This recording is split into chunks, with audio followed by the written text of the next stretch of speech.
Olá, irmãos, olá, irmãs, graça e paz. Que alegria, que satisfação estar aqui com vocês para a comemoração de mais um aniversário, mais um ano gasto na presença do Senhor, mais um ano pregando do Evangelho, mais um ano fazendo aquilo que a igreja sabe fazer de melhor, que é falar do amor e viver o amor de Deus. Nós nos alegramos e estamos aqui para falar com você um pouco daquilo que Deus colocou no nosso coração. Abra a palavra de Deus no texto de Colossenses, capítulo 2, versículos de 8 a 15.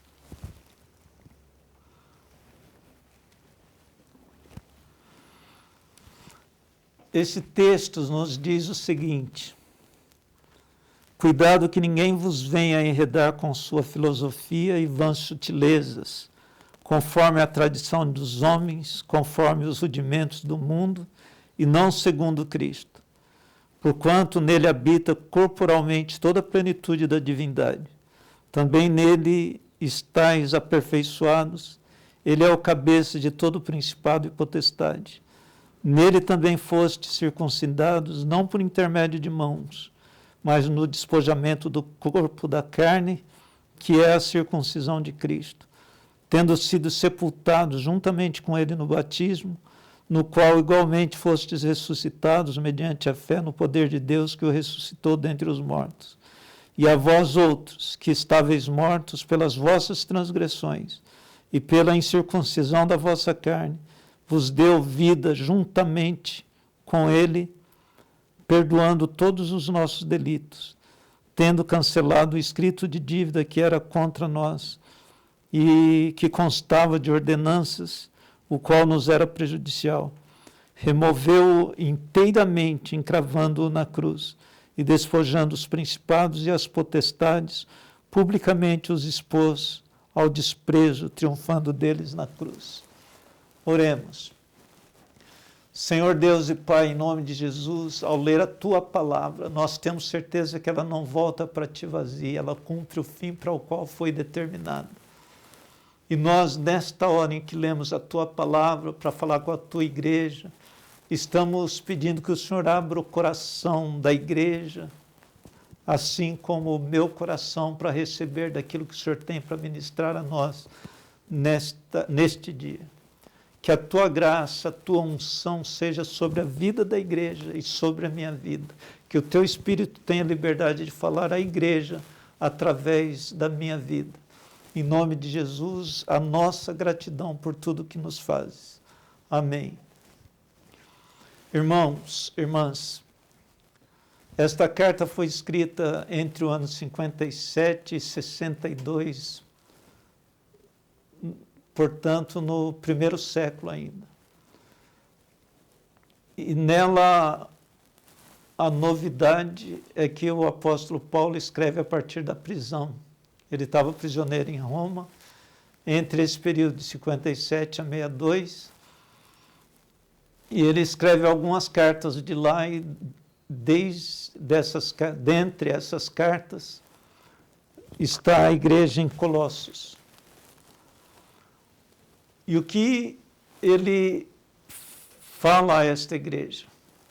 Ele fala a partir de algumas informações recebidas, de que as pessoas estavam sendo fustigadas com filosofias contemporâneas, com os judaizantes que haviam chegado lá e tentando impor sobre a vida da igreja algumas tradições de homens, algumas tradições humanas,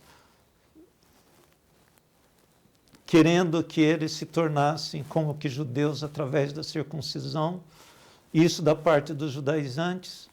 E os que falavam a partir da filosofia queriam impor o modo de vida dos gregos à igreja, sempre querendo arrumar alguma coisa para que eles desviassem do verdadeiro caminho da fé. Então, esta carta ela é orientadora. Essa carta ela é elucidativa daquilo que deveria ser o comportamento santo de uma igreja que serve ao Senhor Jesus. Eu quero repisar os versículos e fazer comentários a partir de cada versículo lido. Cuidado que ninguém vos venha enredar com a sua filosofia e vãs sutilezas, conforme a tradição dos homens, conforme os rudimentos do mundo, e não segundo Cristo. Então, como vocês veem aqui, o primeiro aconselhamento dele é que eles permaneçam na doutrina, que eles permaneçam naquilo que foi ensinado a eles a partir do Evangelho, que o Evangelho é suficiente para a salvação das pessoas, que não precisa nenhum acréscimo de filosofia ou do modo judeu de vida. Porquanto, versículo 9, porquanto nele habita corporalmente toda a plenitude da divindade, também nele estáis aperfeiçoados, ele é o cabeça de todo principado e potestade. Como nós vimos aqui, o apóstolo Paulo fala que Jesus é suficiente, não precisamos de mais nada.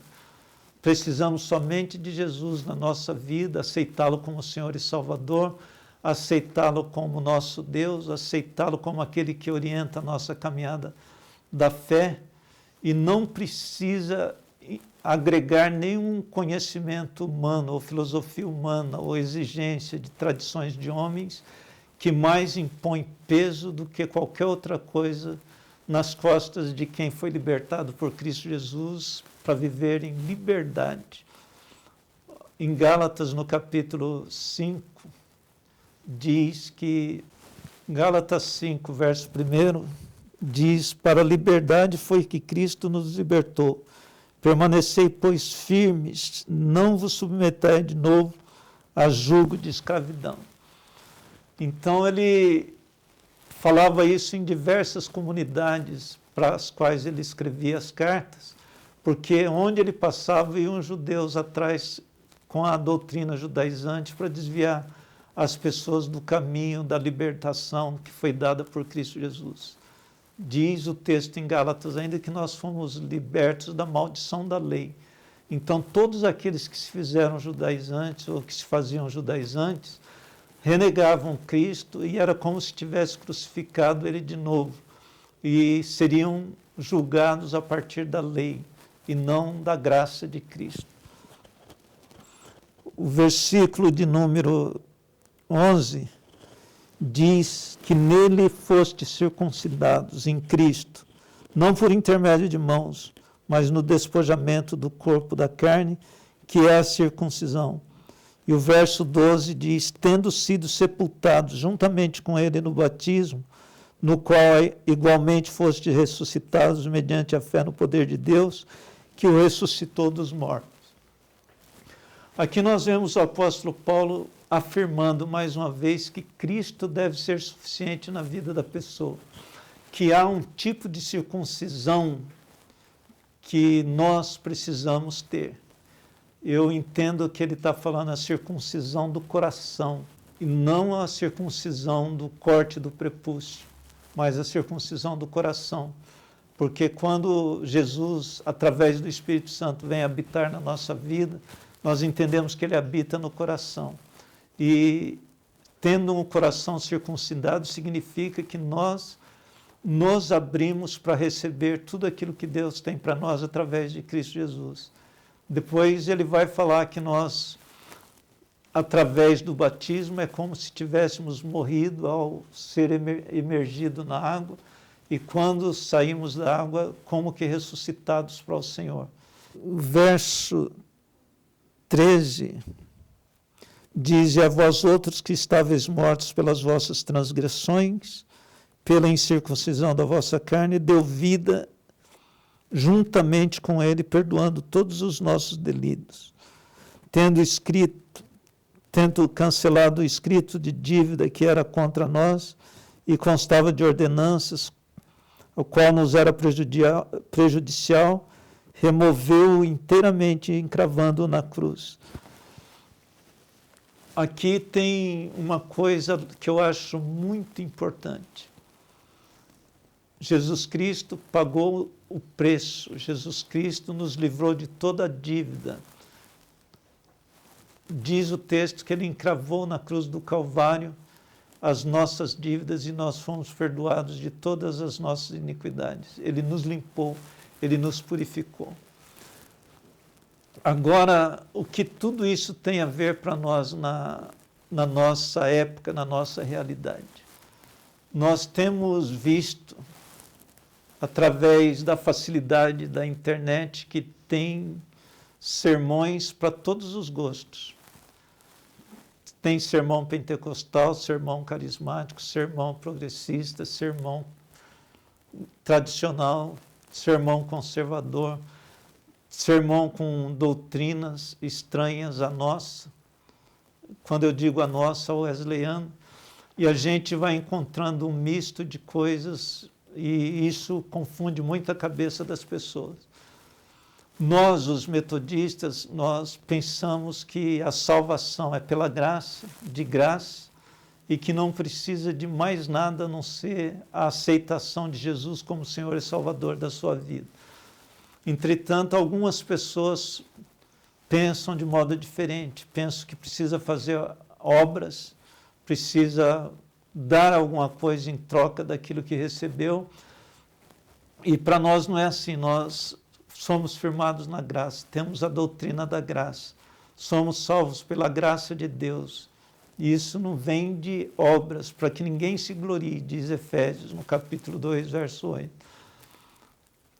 Então, meu irmão, você que está conosco, firme os passos com a igreja, com as nossas doutrinas, não se deixe colocar nos seus ombros outras coisas para complementar a salvação, porque, de novo, eu insisto, Jesus Cristo, ele é suficiente.